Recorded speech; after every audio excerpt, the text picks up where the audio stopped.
বাংলাদেশ যদি এখনো শক্ত অবস্থানে দাঁড়িয়ে থাকে সেটা একমাত্র সেই প্রবাসীর টাকায়, অথচ সেই প্রবাসীরা এখন সাফারার হচ্ছে।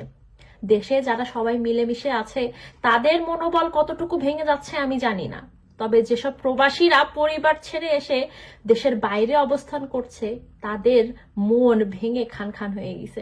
তারা সুযোগ পেলেই না পরিবারকে কল দেওয়ার চেষ্টা করে, তারা সুযোগ পেলেই একটু, আমার ক্ষেত্রে আমি যেটা করি, আমি কাজ থেকে ফেরার সময় বা একটু সুযোগ ফ্রি টাইম পেলে রান্না করতে করতে, ইউনিভার্সিটিতে যাওয়ার সময় বা আসার সময় বা কাজে যাওয়ার সময় আসার সময়, আমি যখনই ফ্রি টাইম পাই আমি বাড়ির লোকের সাথে কথা বলতে বলতে যাই। ঘন্টা পার হয়ে যায় আমার কাছে মনে হয় কম। আমি আমার বোনের সাথে কথা শুরু করলে আমাদের যে কখন যে সময় পার হয়ে যায় আমরা জানি না। মা কি রান্না করছে, বাবা কি করছে না করছে, এগুলো নিয়েই আমাদের কাটে। কারণ আমরা তো প্রবাসে ভাই ফুল ফ্যামিলি নিয়ে থাকি না, আমাদের মানুষগুলো, পরিবারের কলিজার টুকরাগুলা রেখে আসছি ওই দেশে। সেই কলিজার টুকরাগুলোকে দেশে রেখে এসে বিদেশে যখন আমাদের দেশের হাল ধরতে হচ্ছে, দেশের জন্য আমাদের কাজ করতে হচ্ছে, বা দেশকে আমরা যখন হাইলাইট করছি, সেই অবস্থানে থেকে সেই দেশে এত এত এত দেশের হাল ধরে নিয়ে সেই প্রবাসীর এখন ভুক্তভোগী। মানে যারা দেশ গঠনের জন্য সারা বছর কাজ করে যায় সেই প্রবাসীরা এখন এই সময়ে সব থেকে বেশি সাফারার হচ্ছে। আমি জানি না ইন্টারনেটের এই অবস্থা কবে ঠিক হবে, তবে সরকারের যে উপরিমহল তারা কেউ যদি, আমি এই নগণ্য মানুষ, আমি জানি আমার এই ভিডিও কারোর কাছে পৌঁছাবে না, আমি জানি আমার এই কথা কেউ শুনবে না, কোনো একটা মানুষ যদি কেউ শুনে থাকে, তাদের কাছে যদি 20টা মানুষ শুনে থাকে, 20,000 মানুষ শুনে থাকে, উপরের মহলের কারোর যদি দৃষ্টিগোচর হয় আমার এই ভিডিওটা, তাদের কাছে হাত জোর করে রিকোয়েস্ট করছি, ভাই আমাদের প্রবাসীদের জান আটকাই থাকে দেশের মধ্যে, আমাদের কলিজাগুলো থাকে হচ্ছে ওই দেশের মধ্যে, প্লিজ ইন্টারনেট বন্ধ করে রেখে আমাদের এই শাস্তি দিয়েন না। আমরা নিজেরা ভেঙে চুরমার হয়ে যাচ্ছি, কাজে মন দিতে পারি না, বারবার করে ফোন চেক করতে থাকি, এই বুঝি নেট ঠিক হলো, এই বুঝি মেসেজ আসতেছে, একবার মেসেঞ্জারে একবার হোয়াটসঅ্যাপে চেক করতেছি, বারবার করে কল দিচ্ছি, যে অ্যাপগুলো আছে সেই অ্যাপগুলোতে ইন্টারন্যাশনাল কলিং টাকা খরচ করে কল দিচ্ছি, কোনো সমস্যা নাই, কিন্তু ভয়েসটা একটু ক্লিয়ার শুনতে চাচ্ছি, জাস্ট একটু ভয়েস শুনতে চাচ্ছি, আর কিচ্ছু না ভাই। এই কষ্ট করে এই যে থাকি, কিভাবে থাকি একমাত্র প্রবাসীরা বুঝতে পারে।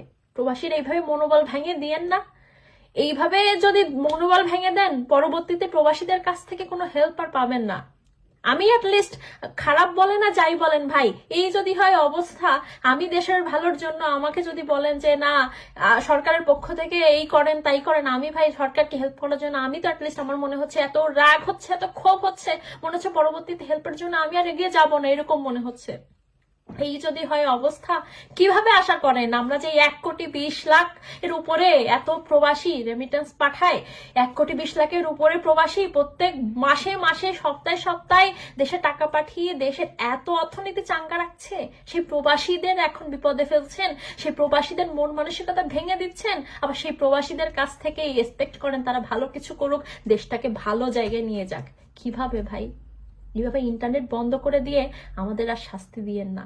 এতগুলো প্রবাসী 5 থেকে 6টা দিন, কতজন আছে তাদের কলিজার টুকরা ছেলে মেয়েগুলা তাদের বাবা মার সাথে ঠিকমতো কথা না বলতে পারলে তাদের খাওয়া হয় না। অনেকেই আছে যে খাবার সময় তারা বাবার সাথে কথা বলে আর খায়।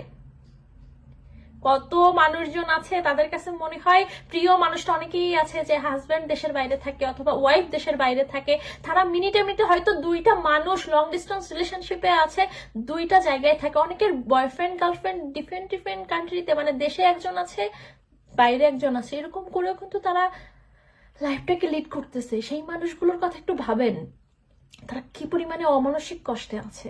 এইভাবে কষ্ট দিয়েন না প্রবাসীগুলোকে। আপনারা প্রবাসীদের একবার যদি ভেঙে দেন, এই রেমিটেন্সের জায়গা কিন্তু একেবারে শেষ হয়ে যাবে।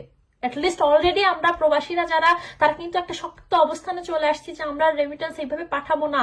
সরকার আমাদের যেভাবে কষ্ট দিচ্ছে, এভাবে মন ভেঙে দিচ্ছে, সেই জায়গা থেকে প্রবাসীরা অ্যাটলিস্ট সরকারের উন্নতির জন্য, দেশের উন্নতির জন্য এখন আর সেই জায়গা থেকে কাজ করবে না। তো আপনাদের কাছে রিকোয়েস্ট, প্লিজ এই ইন্টারনেট অন্তত চালু করে দেন। আমরা আমাদের প্রিয় মানুষগুলোর সাথে একটু কথা বলতে চাই, তারা ভালো অবস্থানে আছে, তারা যে ভালোভাবে আছে, তাদের একটু প্রিয় মুখগুলো